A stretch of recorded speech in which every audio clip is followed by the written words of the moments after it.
We begin today with one of the world's leading authorities on the impact of technology has on business and society. Mr. Don Tapscot has written more than a dozen books. The book, Weekonomics, How Mass Collaboration Changes Everything, has pushed forward groundbreaking concepts.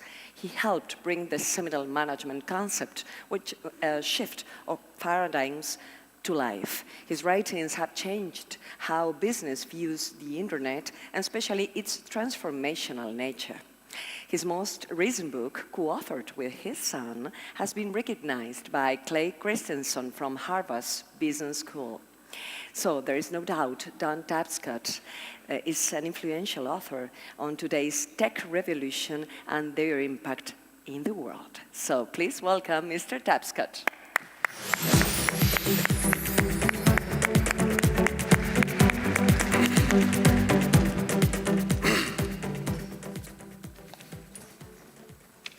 Buenos dias, buongiorno, bonjour, bon dia. I'm delighted to be here, and I really mean that. One reason is that I love Buenos Aires. I kind of feel like I won the lottery, sort of, coming here. My kids would call that a dad joke. You dads, you know what I'm talking about. No, but this is a very exciting time in technology and business history. It's also an exciting time for lotteries. And I'd like to argue to you that many of the fundamental concepts of a lottery and how they operate can change if you will it, and will result in a better business, but also a more trusting environment. Let me explain that. Yes, I've written a bunch of books. I wrote a couple of books in the 1980s that nobody read. I think my mother bought most of the copies. But I finally wrote a couple of bestsellers in the early 90s, Paradigm Shift. And one was The Digital Economy in 94. And I was asked to write the 20th anniversary edition of that book. And it's always humbling because you have to go read your book, right? And the book held up pretty well, but it caused me to reflect on, if that's what's occurred over the last period, where are we going now? And I came to the conclusion that the digital age is really entering a second era, where we have machine learning and artificial intelligence, computers that do things that they weren't programmed to do. The physical world is becoming smart and interconnected. Autonomous vehicles will dominate our streets, not in 50 years, but in a decade. Energy is becoming distributed, drones, robots, and so on. And I also came to the conclusion that the foundational technology for this second era is the underlying technology of cryptocurrencies like Bitcoin, blockchain. Blockchain. Now, it's not the most sonorous word in the world, but I became convinced that this really represents the second era of the internet. So what I'm going to do today is to explain what this thing is and how it works, to talk for a minute about blockchain and financial services, because you all care about that, and then to focus in on blockchain, gaming, and lotteries, and overall to conclude with some thoughts about how this can help us build a more prosperous world. So let's get into it. For the last 40 years, that entire period of all those books, we've had this thing called the internet. But the internet has been an internet of information. And if I send you some information, so I send you this PowerPoint or an email or a PDF, I'm actually not sending you the information, I'm sending you a copy. Even with the website, I keep the original. And that works fine for information. But when it comes to assets, the things that everybody in this room really cares about, things like money or securities, or say a lottery ticket, or a contract, or a loyalty point, or a deed, or intellectual property, cultural assets like art and music, votes. A vote is an asset, something of value that belongs to somebody. things like carbon credits, even the data in our identities. Sending a copy of those is a terrible idea. You don't want someone copying your vote or your identity. And if I send you $1,000, it's really important that I don't still have the money, right? Now, cryptographers have called this the double spend problem. And the way that we manage this problem in our economy is through intermediaries, banks, governments, stock markets, credit card companies, now big social media companies, and they perform all of the business and transaction logic for every type of commerce. They identify who you are, they identify the asset, they clear and settle transactions, and they keep records. And overall, they've done a good job, but there are growing problems. I don't know if you remember where you were in 2008, basically a decade ago, but I was on the stage at Sibos in Geneva. I was speaking to 10,000 bankers, and it was 2 days after Lehman Brothers had crashed. And we started to wonder about some of these intermediaries. They're all centralized. That means they can be hacked. They exclude a couple of billion people from the global economy. They slow things down. Why does it take money 4 to 7 days to go from London to Buenos Aires? They charge too much. Why does Western Union charge 10 to 20%? You ever heard of cross-border email payments? It's kind of the same thing, isn't it? You'd think. The biggest problem is that we create this data, they capture it. And what we've got now is a bifurcation of wealth. The first time ever our economies are growing and the middle class is declining in most OECD countries. And that's what's behind populism and all the anger that exists, and Donald Trump and Bolsonaro and Brexit and so on. So what if there were not just an internet of information? What if there were an internet of value? Some kind of vast, global, distributed ledger where anything of value, from money to a stock to a lottery ticket to a vote, could be managed, transacted in a secure and private way. And where trust was not achieved necessarily by a middleman, but by cryptography and collaboration and some clever code. Well, that's where Bitcoin comes in. Again, it was 2008. An anonymous person or persons named Satoshi Nakamoto wrote a paper outlining a new form of digital cash called Bitcoin. Satoshi solved the double spend problem. And it meant that people could do transactions peer-to-peer from your computer, your mobile, to somebody else's without a middleman. And don't be confused by Bitcoin. Bitcoin's an asset class that goes up and down in value. It's a non-fiat currency. It's a cryptocurrency, not controlled by a nation state. If you're in a country with restrictions over capital flows, that may be of interest. But the real pony in this pile is none of that. The real opportunity is this underlying blockchain technology. Because now, for the first time ever, people can transact and trust each other peer-to-peer. And that's an extraordinary thing. Now, why is this important for you?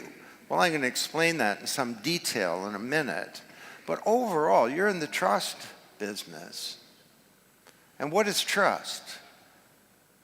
I wrote a book about this 15 years ago. It took me 3 months to write this sentence, okay? Trust is the expectation that the other party will act with integrity. Trust is the expectation that the other party will do the right thing. And integrity has 4 values. That you'll be honest, not going to steal, cheat. That you'll be considerate of my interests. That you'll abide by your commitments. And that you'll have transparency. What are they hiding shows the relationship between transparency and trust, right? If you're hiding something, you're less likely to build trust. And blockchain is the trust protocol. It's the first native digital medium for trust. Now, I know that that's kind of a hard concept. So let me ask you, put up your hand in one of these three categories. I don't really know anything about blockchain. Number two is, I have some knowledge. Number three is, this is my world, okay? Number one, I don't really know much about this. Put up your hands. Okay. Number two, I have some knowledge. Wow, that's amazing. Number three, this is my world. Anybody? Okay. All right. Well, I'm going to explain to you how a blockchain works. Now, you know Mark Twain, the American novelist?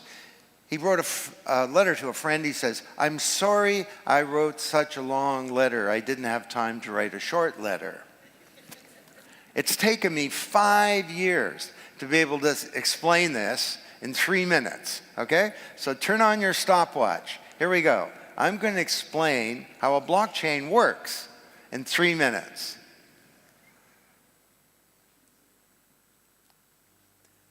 That $1,000 that I sent you is broadcast out to a global network of millions of computers, all using the highest level of cryptography. And all around the world is a group of people called miners, not young people, like gold miners. And these miners do a lot of work to find out the truth. And these miners have massive computing power, estimated to be 50 times bigger than Google in the world. And every 10 minutes, sort of like the heartbeat of a network, a block gets created, and that block contains all the transactions from the last 10 minutes. The fact that two people bought and sold something. The fact, ultimately, that two people got married, or a land title was registered, or someone bought and sold a stock, or someone bought and sold a lottery ticket, or a whole bunch of people got together and bought a lottery ticket, or that a light bulb bought some power from a distributed power source. Any transaction. And then the miners do all this work using their computers to validate that block. And the first miner gets paid some of the cryptocurrency from that blockchain. And then, this is the important part, that block gets connected to the previous block and the previous block to create a chain of blocks. And if I wanted to hack that block, say to take that $1,000 and to pay you and you and you and you, or to buy 1 million lottery tickets with the same money, I'd have to hack that block plus the previous block, because they're connected with a digital wax seal.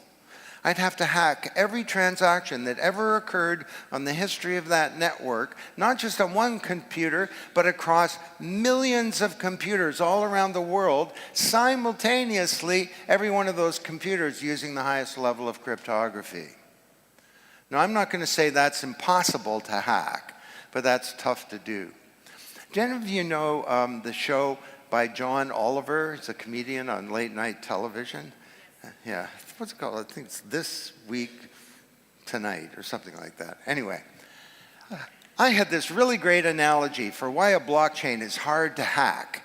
But John Oliver did an entire half-hour show on blockchain, and he used my analogy and had some fun with it.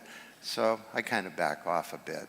This is John Oliver, and this is from his show on blockchain. And because of the complicated process the network uses to verify records, it is very secure. Now, relax. I'm not going to get into what that process is or how it works, but I will share a really helpful, really dumb metaphor for why it is safe. The way I like to think of it is that a blockchain is a highly processed thing, sort of like a chicken McNugget. And if you wanted to hack it, it'd be like turning a chicken McNugget back into a chicken. Now, someday someone will be able to do that, but for now, it's going to be tough. Hold on. That is an absolutely horrible thought. So why is that reporter so happy about the idea? Because if anyone ever figures out how to turn a chicken McNugget back into a chicken, that chicken is going to be up. He's going to spend the rest of his life suffering from PTSD and writing haunting poetry about the experience. The things I saw, buck, buck, buckaw. My body is whole, but what of my soul? My body is whole, but what of my soul?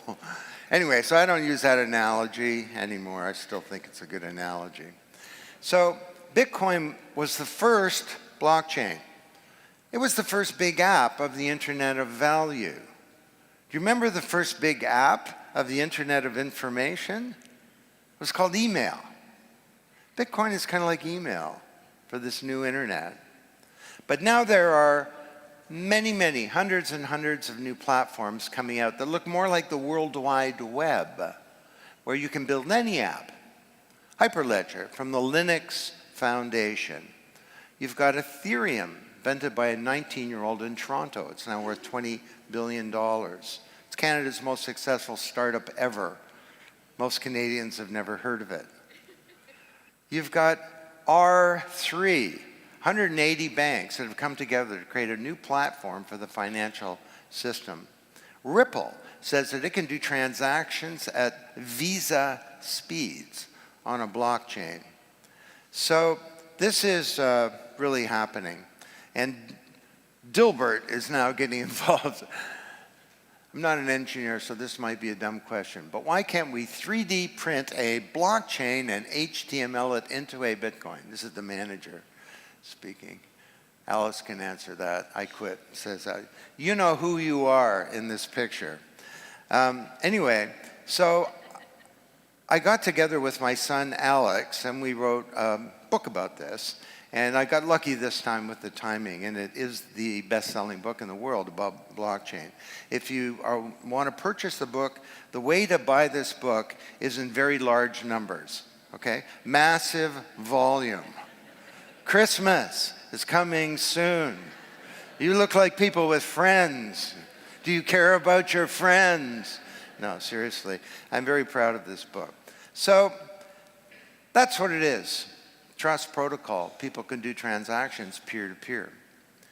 Now, number two, what does this mean for financial services? This machine on the screen here has a name. Does anybody know the name? It's called a Rube Goldberg machine. Rube Goldberg was an American engineer and cartoonist, and he invented all of these ridiculously complicated machines that would do a very simple thing, like crack an egg or open a door. Well, I look at the financial industry, I kind of see something very familiar. Think about it. You tap your card in Starbucks, a bunch of messages go through 6 different companies, and then 3 days later, a clearing and settlement occurs, and somebody gets paid. Well, imagine if all of that were based on a distributed ledger, a blockchain. There would be no 3-day settlement period because the payment and the settlement would be the same activity. It would just be a change to the ledger. There would be no counterparty risk. That's what almost got us in 2008. There would be no delay. There would be no cost for each of these intermediaries. So the financial industry is trying to figure out what all of this means. Now, the way we describe it in the book is that this is a big, complicated industry, but it actually does 8 very simple things. It authenticates and attests to value. You are who you are. That's a peso. It transfers value because it transfers value, money, stocks, securities, whatever. It gets to store value. It used to be in big big safes, now in computer systems. And then, because it stores value, it gets to lend value. Commercial lending, debt, loans, and so on. It exchanges value, payment systems, stock exchanges. It funds and invests value, venture capital, investment banking, mutual funds, hedge funds, private equity. It insures value and manages risk. Insurance companies, reinsurers, and so on. And it accounts for and audits for value. The big accounting companies, the auditing companies, and so on. You are in many of these businesses. And if we had more time, I could have described to you how every one of these can be eliminated by some distributed applications on a blockchain. Now that's not going to happen because the intermediaries are all working hard to reinvent themselves. Many banks are spending billions of dollars a year to understand this. But I'd like to just give you a couple of examples. In the book, the first edition came out 2 years ago, over 2 years ago, and we said, we think venture capital will be unrecognizable in 5 to 10 years. We were wrong. Venture capital is unrecognizable today, 2 years later, through something called the ICO. Who's heard of an ICO? Hands, please. It's a bad name, initial coin offering. It's a pun on an initial public offering. But it's basically crowdfunding on a blockchain. In 2018, there was about $200 million raised. Last year, there were $4 to $6 billion raised using ICOs. This year, it's upwards of $20 billion. And one of them was $1 billion. One ICO raised $1 billion. That's not venture capital, that's real money, that's investment banking. So this is shaking the windows and rattling the walls of the venture capital industry. And it creates a wonderful new opportunity. Later today, I'm meeting with the president of Argentina, and they're very interested in how this technology can be used to fund innovation in this country. Now, think about accounting. The big auditing companies, if you talk to the CEOs of those companies, they'll tell you the audit as we know it will be gone in 10 to 15 years. You won't have to have someone come in and sample a bunch of transactions. You'll have a real-time audit because we've had double entry accounting for 400 years. We're now about to get triple entry accounting where there's a real-time balance that's available to anyone. So rather than the annual audit, it's let's do an audit in half an hour because the data's right there. So let's get into you and talk about what does this mean for you. And it really started with people starting to think about what would blockchain mean for the online gaming market, and in particular sports betting. And this is an area where there's a trust deficit. Everyone wonders what's really going on behind the scenes.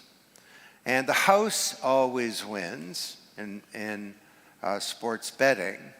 There's a lack of transparency and there's a lack of trust. But we can now extend that overall to lotteries and to gaming in general. And there are 4 big issues or big opportunities here.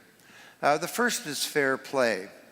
And as with any centralized services, lotteries have had, real and perceived trust issues. And users of lotteries wonder about manipulation, they wonder about fraud, they note the lack of transparency. Are the tickets really real? Is the jackpot winner real? Is the money really accumulated into one poll? Is the process of random number generation truly random and secure? And that's a big one. Number 2 is accessibility. Users from certain countries can't easily access lotteries because the biggest lotteries in the world, those in the US and Euro Millions and so on, they are just not allowed to purchase those tickets. Users are limited to playing in smaller, more local and domestic lotteries, and they're often under very difficult regulation that makes it almost impossible. And many of these countries also lack the kind of secure payment systems that would enable someone to participate effectively in a lottery. A third one has to do with fees. And it's not just that, of course, not all of the money in comes out. The purpose of lotteries typically is a social purpose, and that's a wonderful thing. But there's a lot of overhead and a lot of evaporation and spillage, and the users have no knowledge or no access to knowing about any of that. And the fourth one is the collection of winnings. In many countries, it can take a long time to collect your winnings, some cases even years. Or, a number of people can get together in a pool to purchase a lottery ticket. But there have been all kinds of problems with that. Did person number 14 actually buy a ticket or not? There are no sort of structured ways of being able to have people pool their funds together, participate in a lottery. So these are a number of big challenges, and blockchain can help. The first is that blockchains have something called a smart contract. Many of them do. Ethereum really started this. And a smart contract is just like what it sounds like. It's a contract made of software, and it self-polices. Think of a contract with a lawyer and a government and a bank inside the contract. And there are major benefits for lotteries and gaming. First, the logic and the algorithms in the smart contract are known. Essentially, the rules of the game could become transparent to anybody. And anybody can check on any transaction, not to know who did it, but that that transaction actually occurred, and to ensure that it's fair. Secondly, since gambling and lottery rules are sort of hardwired into the architecture of the smart contract, nobody can mess with that. You can't change it. You can't double spend. You can't hack it, unless you can turn a chicken McNugget back into a chicken. No, sorry, I said I wasn't going to use that. And third, smart contracts deployed on a blockchain can significantly reduce the time needed to collect the winnings. So essentially, if you win, you're paid instantly. And that's a very powerful thing. Plus the payment, now this is either a feature or a problem for you, but the payment can be anonymous. It is known and verifiable and cryptographically provable that the payment has occurred to the actual winner. But the actual name of the winner need not necessarily be known. Now, a second big set of opportunities is that blockchain can improve accessibility to lotteries and gaming. With these new forms of crypto assets, the gaming industry could become transnational or even global, because blockchain removes the geographical boundaries to these types of things occurring. Now, of course, we have laws and other regulatory jurisdictions that may inhibit that, but in theory, lottery could be played by anyone in the world without the need for a bank account or a credit card. All they need is internet access. And there are currently about 1.5 billion people in the world who don't have a bank account, but they have a supercomputer in their pocket, and they could be part of the whole storyline. Thirdly, we can have this opportunity for privacy. Now, people say to me, well, Don, privacy's dead, get over it. And I disagree with that point of view. I think privacy is the foundation of freedom. And in some ways, our identities have been taken back from us. And it's a real problem. You're a lottery winner, you have no privacy. You're the victim of all kinds of scams and all kinds of harassment. Crimes can be committed against you and so on. I think in some cases it would be great to have anonymous winners. So I'm going to give you some examples now of how this is actually happening. And by the way, just to be clear, I have no investments in any of these companies that I'm talking about. I know about these companies because I run the largest blockchain research organization in the world, and we study everything. If it's got a blockchain in it, we know about it. So in this industry, Fire Lotto, it's the world's first decentralized lottery platform, and this one is based on the Ethereum blockchain. It's managed by smart contracts without any human intervention. And I'm just going to read to you, according to their website, it's infallible, so thanks to decentralized blockchain technology, Fire Lotto eliminates the possibility of humans intervening in an unfair criminal way. Number two, it's reliable. Almost all the payments are guaranteed by Fire Lotto smart contracts, instant payments. It's safe, unlike traditional lottery. Fire lotto winners remain anonymous, so they're far less likely to become victims of scams and crimes.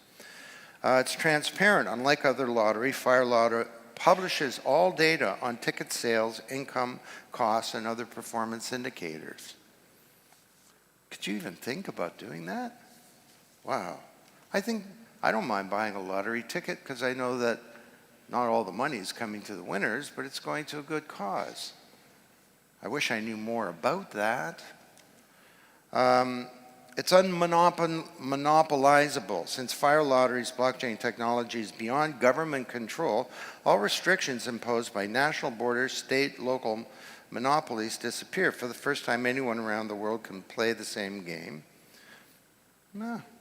It's fair, uses an automated double random number generator built into the blockchain, and eliminates the possibility of any tampering.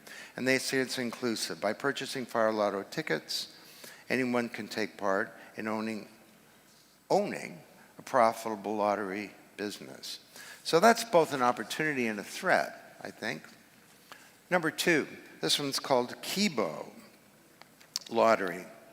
And they offer a new approach to staging lottery games. They believe that the lottery is the perfect case for blockchain, enabling a lottery that's more transparent, it's easier to use, and easier to get your winnings. And this is from their website. 100% fair play. Remember I said fair? Bet control, transparent draws, and payment of prizes is based on Ethereum smart contract technology that allows us to completely exclude fraud from drawing results and guarantees 100% transparent and fair play. Number 2, playing from any part of the planet. I've gone through that. Number 3, instant payouts. All Kibo lottery prizes are paid automatically. Smart contract, the random number generation, a winner is picked, and the smart contract automatically makes the payment directly to the ticket holder, the actual ticket holder, or for that matter, a group of ticket holders who participated in creating a smart contract to buy one. Quanta is the first fully licensed blockchain lottery in the world. And this one was developed on Ethereum 2. They say Quanta's decentralized global network not only provides safety and credibility to players and operators, but it also democratizes the experience by making it available to people regardless of borders or economic status. People are now able to enjoy a transparent, fully autonomous, and manipulation-proof gaming experience. And the final one that I'll just tell you about is called True Game. It's, again, a room for online lotteries and gaming. So anyone can go and host something in the room. It enables you to participate in lotteries, win prizes, play dice, all kinds of other games. And it's the same kind of thing, smart contracts, transparency, and so on. So these are all examples of how this is actually happening. Now, do you want to go and just do one of these or purchase one of these? And I'm not recommending that.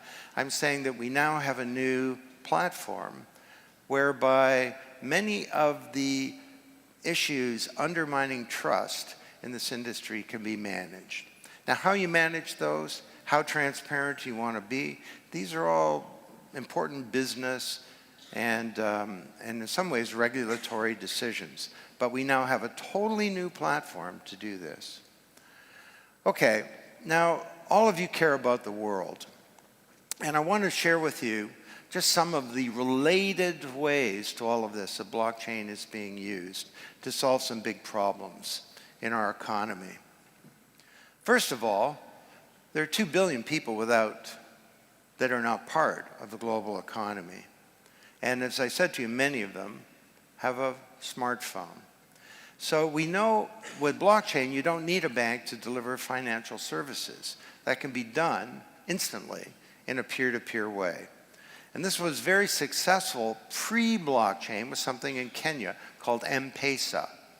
Now, M-Pesa was a traditional centralized payment system created not by a bank, but by a telephone communications company.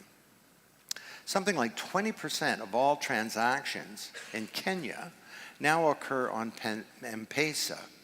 But M-Pesa is like that compared to the massive, powerful functionality of this blockchain technology. And there's something called BitPesa that's the next step in moving this forward. Records. It's a big problem. And records are not immutable.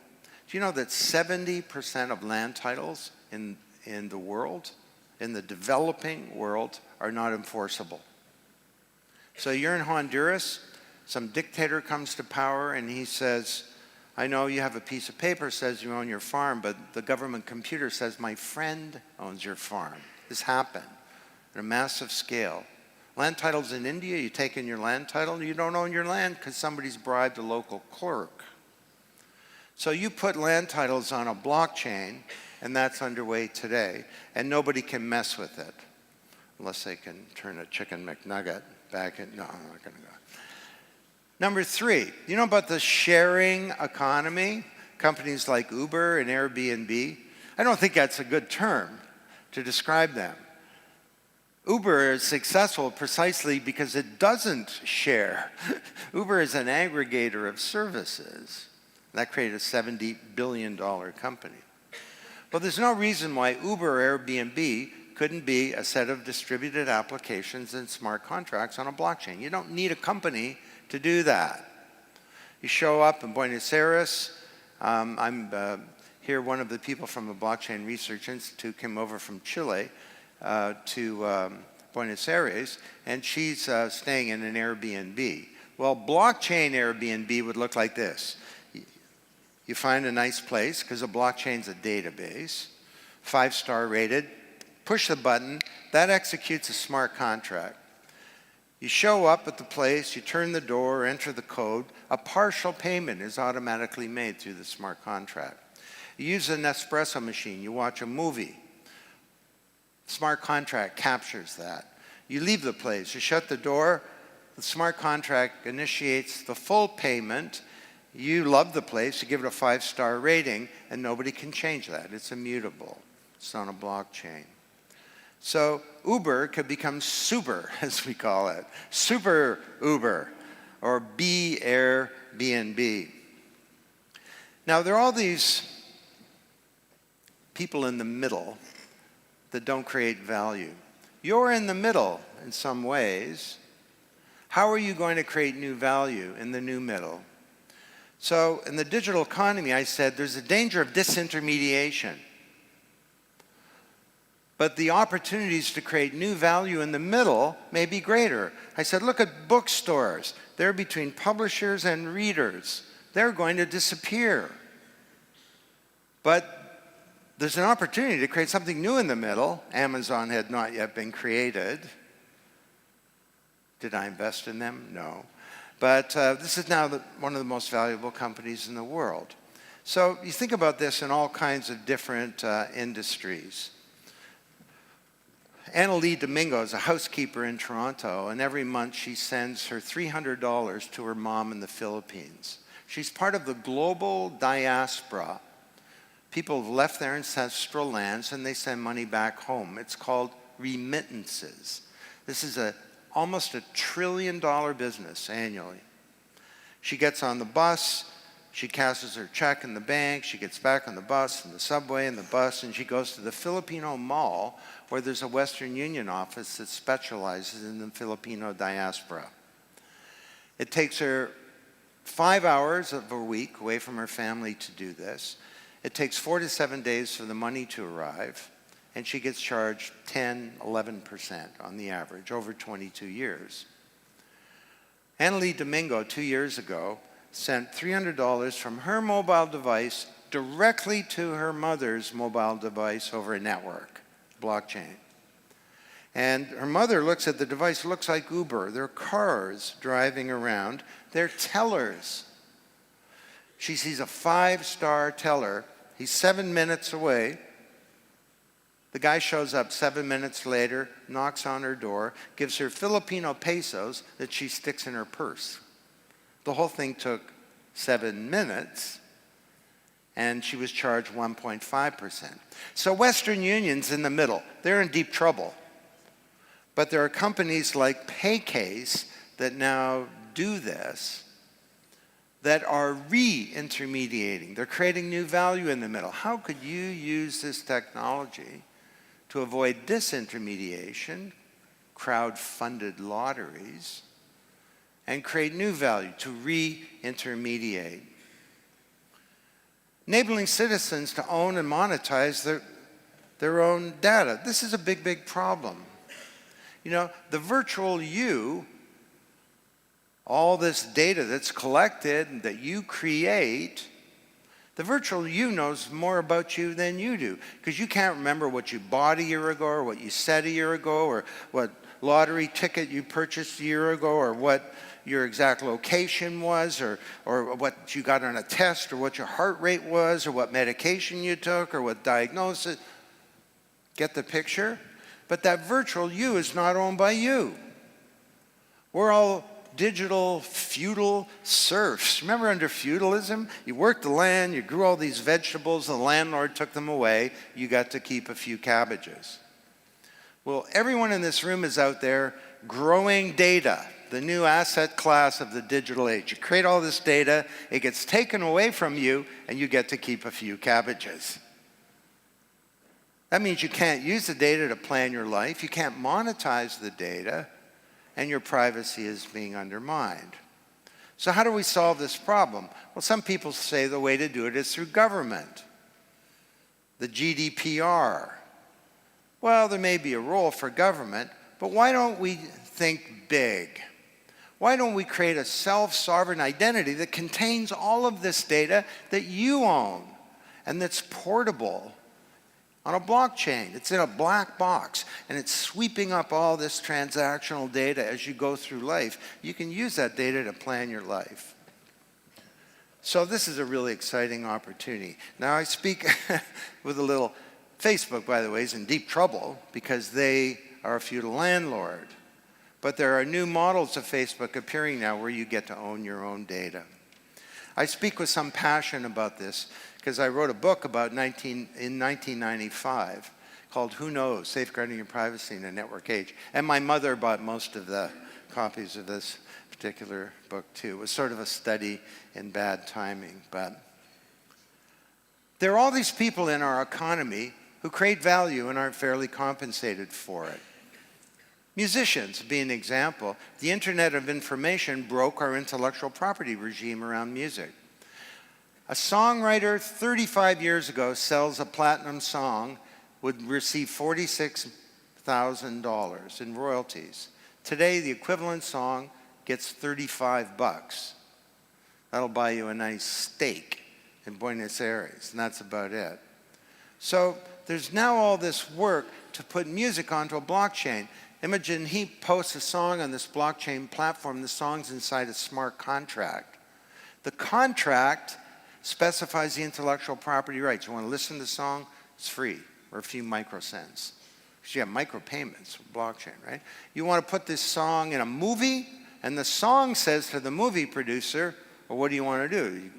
Is it going to be the theme song? Somebody going to sing it? Is it background music? Ringtone? The song, she says, acts as a business, protecting my rights. And the song has a bank inside the song and paying her directly. Think about a lottery ticket and a smart contract. And the final one, I'm out of time here, I don't have to go into it, but I'm around all day if you want to talk. It's one of my favorite topics. But in the digital economy, I said, we can reinvent government using the internet and transform government and democracy for good.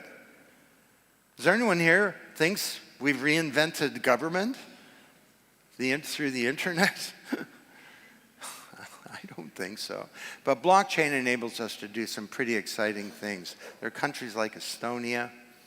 I've met with several presidents in Latin America that are very interested. Carbon X, turning carbon credits into a token. You'll buy that green lawnmower because it comes with Carbon X tokens that are like loyalty points. They're fungible. You could trade them. Could you have blockchain loyalty tokens in lotteries? And then we have a crisis of legitimacy of our democratic institutions. Youth voting is collapsing. There's a big problem all around the world. How are we going to solve these problems? Legitimacy is the idea that you may disagree with who's in power, but at least you think the system's the best one. You know, in the United States, the number of young people who think democracy is a good system is declining. Government leaders now saying it's not a good system, it's rigged. There's voter fraud everywhere. Well, the solution to that is e-voting on a blockchain, because you'll have cryptographic proof that your vote was cast for the person for whom you cast, and it wasn't double spent, right? It wasn't moved to somebody else. There are all kinds of exciting new things that can be done. And foreign aid can be transferred. Oh, and we can also change central banks. So, I know you care about these things, and this is a very, very exciting time because we have a new technology that enables us to do some new things. How is your organization going to find the leadership to make this change? Well, the big problem is that when you get a new paradigm, vested interests fight against change, and leaders of old paradigms have great difficulty embracing the new. I'm old enough to remember when Ken Olsen, CEO of the second largest computer company in the world, Digital Equipment Corporation, made this famous statement, "There's no reason for any individual to have a computer in his home." So this is a leadership challenge. Your senior executives, leadership is your opportunity to bring about this change. And what an exciting time to be in business and to be trying to build a better world, and what an exciting time to be alive. Can you do this? Should you do this? I'm not a futurist. I think the future is not something to be predicted, it's something to be achieved, and that we can achieve a very different future if we will it. If you want to know more about the research we're doing, just send me a note. And I'd like to end just with a couple of minutes here in a video that kind of makes the point. At the Blockchain Research Institute, we're not only studying organizations and humans, we've been studying nature recently to try and understand this trust protocol better. Fish come in schools, birds come in flocks, bees come in swarms. Starlings in different parts of the world come in something called a murmuration. Have you heard that word? Murmuration. It's a word in the English dictionary, and it refers to the murmuring of the wings of the birds. Starlings are out over a 20-mile radius throughout the day, foraging for food, and at night they come together and they create one of the most spectacular things in nature. And the murmuration has a function. Look on the right of the screen here. See, that is a hawk, a predator, a killer of starlings, 25 times the size of a little bird, being chased away by the collective power of the little birds. Scientists that have studied this say they've never seen an accident. There's leadership, but there's no one leader. And when the moment is right, this magic happens. So is this some kind of fanciful analogy, or could you actually learn something from it? This murmuration functions according to these principles of integrity that I've been describing to you, and the principles of the trust protocol. Remember, I said trust is not achieved by a middleman, it's achieved by cryptography and collaboration. This cryptography in the DNA of the birds that gives it some rules. The big rule is don't bump into anybody else. But there are other rules too, like don't get too far away. And this is a huge collaboration. It has a great interdependence. I know in this room many of you would agree with me that business can't succeed in a world that's failing, and we have many, many problems we need to tackle. Well, the murmuration functions according to that principle, that the interest of an individual bird is connected to the interests of the murmuration as a whole. And that bird can't succeed if the murmuration is failing. And overall, it has a great integrity. Integrity is the expectation that the other party will do the right thing, will act with integrity. And that's why a little bird will chase after a predator 25 times its size, because it knows that the other birds will do the right thing and will have its back. They trust, in a sense, that other bird. Now, this is a stimulus response environment. These are not humans. Imagine if we layer in human cognition into this storyline. Could we create some kind of global network of glass and air and contracts and software and cryptography and agents that can learn to do things they weren't programmed to do? What could we do with that? How could that change the lottery business? And how could that change our world? You know, maybe this smaller world that our kids inherit could actually be a better one. And this new, more distributed age could be an age where the promise of digital is finally fulfilled. Let's do this, should we? Thank you.